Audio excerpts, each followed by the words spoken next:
大熱天時難免出汗，除咗用止汗產品抑壓身體汗味，點樣正確洗衫除臭其實都好重要嘅。首先，有汗味嘅衫就應該立即浸水，避免汗味停留得太耐，令啲衫變臭。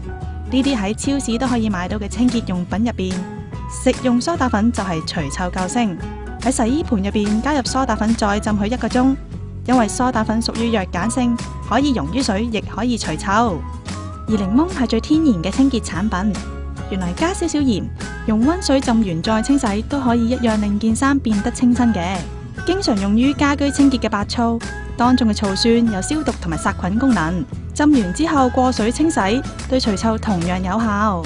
洗衫專家 Apple 就認為以上方法都有效除臭，必須要記得用完之後過水要過清佢咯。如果唔係，你要諗下，哇，好多檸檬汁喺啲衣服上邊其實長期接觸皮膚都唔係好嘅。Apple 覺得最重要嘅就係將啲衫徹底咁乾透。洗衫之後，即刻喺洗衣機度拎啲衫出嚟掛起，然後曬太陽。件衫蒸發水分之後，就冇咁易產生臭味。